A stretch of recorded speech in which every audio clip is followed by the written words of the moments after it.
ಒಬ್ರು ದಾದಾಯಿ ಮಾಡಂಗಿಲ್ಲ ಅಂತಂದ್ರೆ ಮಾಡುದೇನ ಇಲ್ಲಿ ಜಿಲ್ಲಾಸ್ಪತ್ರೆ ವಿಜಯಪುರ ಇದಂತದ್ರಿ ದವಾಖಾನಿ 2 ದಿನ ಆಯ್ತ್ರಿ ಬಂದು ನಾವು ಪೇಷಂಟ್ ಖಾಲಿ ಹೊಟ್ಟಿಲ್ಲ ಇದಾರೆ ಎಲ್ಲ ಇದಾರೆ ಮತ್ತು ಅವ್ರಿಗೆ ಏನು ಊಟ ಇಲ್ಲ ಏನೂ ಇಲ್ಲ ಇನ್ನು ಸ್ಕ್ಯಾನ್ ಮಾಡೋಕ್ಕೆ ಫ್ರೀ ಬಂದ್ ಮಾಡಿದ್ದಾರೆ ಇವಾಗ ಗೌರ್ಮೆಂಟ್ ಇದಕ್ಕೆ ಏನು ಉತ್ತರ ಕೊಡ್ತದೆ.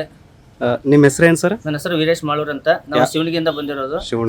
ಸಿಟಿ ಸ್ಕ್ಯಾನ್ ಇಂದ ನಮ್ಮ ಅಜ್ಜ ಅವ್ರಿಗೆ ಸಿಟಿ ಸ್ಕ್ಯಾನ್ ಮಾಡ್ಸಕ್ ಬಂದಿರೋದು. ಅವರು ಪಾಪ ನಿನ್ನೆಯಿಂದ ಖಾಲಿ ಹೊಟ್ಟಿಲ್ಲ ಇದ್ದಾರೆ, ಬೆಳಿಗ್ಗೆಯಿಂದ ಏನೂ ತಿಂದಿಲ್ಲ. ಇಲ್ಲ ಬಂದು ಕೇಳಿದ್ರೆ ನಾವು ಬಡವರು ಮತ್ತು ಅಮೌಂಟ್ ಇಲ್ಲ ಸಂಬಂಧ ಇಲ್ಲಿ ಸರ್ಕಾರಿ ಆಸ್ಪತ್ರೆ ಬಂದಿರ್ತೇವೆ ನಾವು. ಆದ ಕಾರಣ. ನಿಮ್ಮ ಹೆಸರು ಏನು ಸರ್? ನೀವು ಯಾವರಿಂದ ಸರ್? ನಾವು ಇಲ್ಲವ್ರಿ ಸರ್. ನಾವು ಇಲ್ಲವ್ರಿ ಸರ್. ಆದ್ರೂ ನಾವು 3-4 ದಿವಸ ಆತ್ರಿ ಬಂದು ಹೋಗೋದು ಬರೋದು ಊಟ ಇಲ್ಲ. ಇಲ್ಲ ಸರ್ವಿಸ್ ನಿನ್ನೆಯಿಂದ ಬಂದೈತೆ ಸರ್. ಸರ್ ನೀನೇ ಬಂದಿರಿ, ನಿನ್ ಚಲೋ ಐತ್ರಿ ಸರ. ನಿನ್ ಚಲೋ ಇರೋಣ ನಾಳೆ ಬಾತಂದ್ರಿ. ನಾಳೆ ಮೊನ್ನೆ ಹಂಗ ಅಂದ್ರಿ 3-4 ದಿವಸ ಆತ್ರಿ. ಈಗ ಬರೋದು ಹೋಗೋದು ಇದು ಚಾ ಪಾನಿ ತರೋದು ಗಾಡಿ ಕಾಸು ಹಾಕೊಂಡು ಹೋಗೋದು, ಚಾ ಪಾನಿ ತರೋದು ಗಾಡಿ ಕಾಸು ಹಾಕೊಂಡು ಹೋಗೋದು. ನಿನ್ನ ಉಪವಾಸ, ಇವತ್ತು ಉಪವಾಸ, ಮೊನ್ನೆ ಉಪವಾಸ. ನೀವು ಯಾವರಿಂದಮ್ಮ? ಇಲ್ಲವ್ರಿ.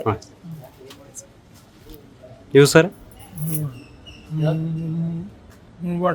ಮುಳವಾಡದಿಂದ ಬಂದಿದ್ರಿ. ಎಸ್.